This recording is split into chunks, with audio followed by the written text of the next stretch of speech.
Good morning students. Our next topic is food preservation. ये हमने पहले बोला था कि जो हमारा फूड स्पॉइलेज मतलब फूड क्या हो जाता है, हमारा स्पॉइल हो जाता है with the help of micro organisms. तो नेक्स्ट उसी के लिए हम क्या रीड करेंगे, फूड प्रिजर्वेशन, कि हम अपने फूड को हम प्रिजर्व कैसे करें ताकि हम उसको क्या कर सकें, लॉन्ग से लॉन्ग टाइम के लिए यूज़ कर सकें। तो process of preserving food from being spoiled, कि ये प्रोसेस है किसकी, प्रिजर्विंग फूड को प्रिजर्व करने की, from being spoiled by following by various techniques, कि हम क्या कर सकें कि जो उसको स्पॉइल होने से यानी ख़राब होने से हम उसको क्या कर सकें, सेव कर सकें। किसके हेल्प से, by following techniques is known as food preservation.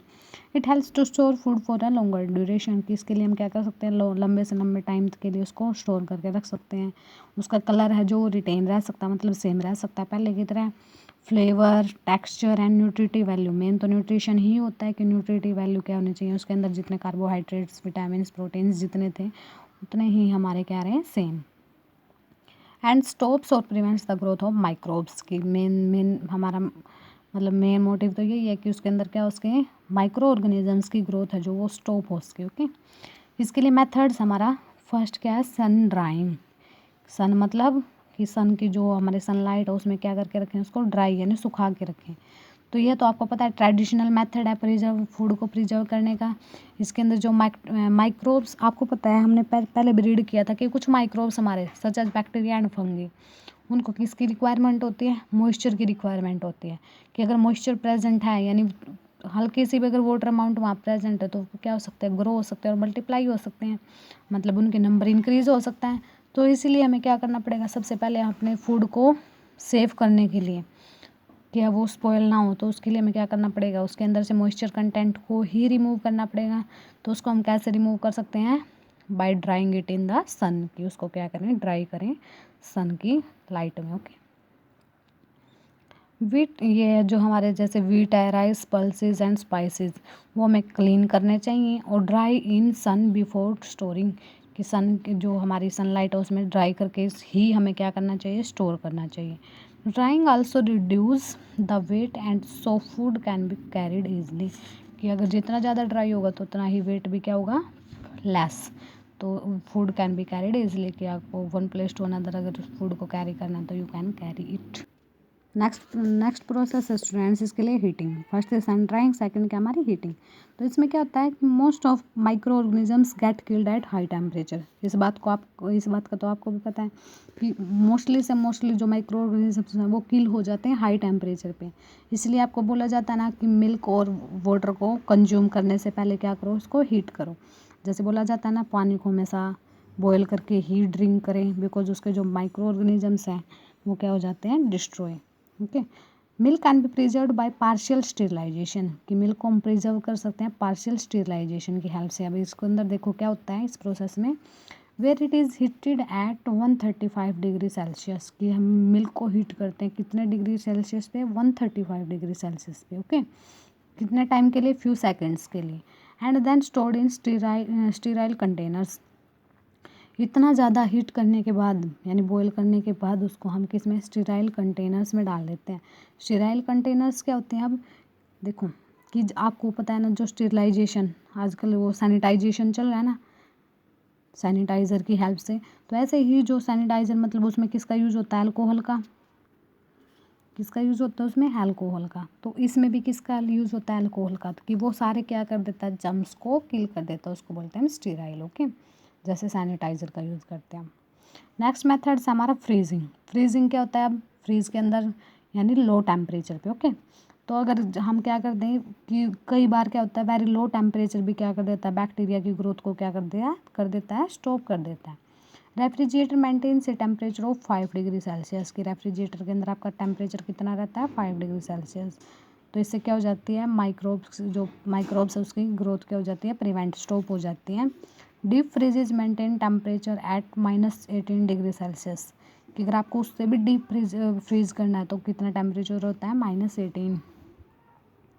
तो इससे क्या हो सकता है, जो हमारा फूड है, फूड लॉन्गर टाइम तक हम क्या कर सकते हैं, लॉन्गर ड्यूरेशन तक हम उसको स्टोर करके रख सकते हैं। But once the food is taken out, लेकिन हम क्या कर लेते हैं, फूड को टेकन आउट, अगर हम वहाँ से उसको टेकन आउट यानी बाहर निकाल दें फ्रीजिंग से, तब क्या हो जाएगा, जो माइक्रोब्स है फिर से क्या होना स्टार्ट हो जाते हैं, begin to grow and spoil the food, फिर से उसको क्या कर देते हैं, स्पॉइल कर देते हैं। तो इसलिए जितने टाइम तक अगर हमें फूड रखना है तो वहाँ पर हम कहाँ रखेंगे, कहीं कहाँ रखेंगे उसको, only and only in refrigerator, okay, low temperature. Next process हमारी एडिंग सोल्ट, कि हम फूड के अंदर अगर सोल्ट ऐड कर दे तो उससे भी क्या हो सकता है, हमारा फूड सेफ रह सकता है, प्रिजर्व रह सकता है।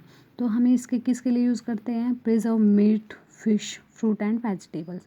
जैसे हम फ्रूट और वेजिटेबल्स का पिकल्स बनाते हैं ना, अचार बनाते हैं, तो उस टाइम पे हम क्या डालते हैं उसके अंदर, सोल्ट्स डालते हैं, कुछ स्पाइसेस डालते हैं, और चिप्स के अंदर भी हम क्या डाल के रखते हैं, सोल्ट। तो इसी वजह से वो क्या कर देता है, सोल्ट क्या कर देता है, रिमूव कर देता है मॉइस्चर को, यानी जितना वाटर कंटेंट था उसको सारे को क्या कर लेता है, एब्जॉर्ब कर लेता है from food like fish and meat. कौन कौन से, जैसे फिश और मिल्क से, सॉरी फिश एंड मीट से, and thus preventing growth of microbes, और माइक्रोब्स की ग्रोथ को क्या कर देता है, प्रिवेंट। जैसे आप क्या करते हो घर में, कई बार आलू के चिप्स वगैरह बनाते हो, तो क्या करते हो, सबसे पहले सन में क्या करते हो, सन की लाइट में उसको ड्राई करते हो, ड्राई करते ना, तो ड्राई करने के बाद उसको क्या करते हो, फ्राई करते हो, तो उसके बाद मतलब उसके अंदर कोई वाटर कंटेंट नहीं रहता, फिर आप बाद में क्या कर देते हो, उसके ऊपर सोल्ट भी स्प्रेड कर देते हो, तो उसके बाद उसके अंदर क्या नहीं रहता, वाटर कंटेंट नहीं रहता, तो उसको इसीलिए आप उसको लॉन्ग टाइम के लिए यूज़ भी कर सकते हो। ऐसे जो इंडस्ट्रीज़ में जो हमारे चिप्स वगैरह बनते हैं उसमें भी क्या हो सकता है कि सन ड्राइंग की हेल्प से क्या कर सकते हैं, उसको हम कुक करके रख सकते हैं, मतलब उसको सॉरी प्रिजर्व करके रख सकते हैं, बिकॉज वो पहले अच्छी तरह से क्या होते हैं, ड्राई। ऐसे ही हमारे जैसे पिकल्स वगैरह बनाते हैं घर में, जैसे मैंगो का पिकल बना रहे हैं या फिर कोई भी लेमन मतलब मैंगो वगैरह का, तो उसमें क्या करते हैं, पहले उसको अच्छे से ड्राई करते हैं उन वेजिटेबल्स को, फ्रूट्स को, जिसका भी हमें पिकल्स डालने हैं, ओके।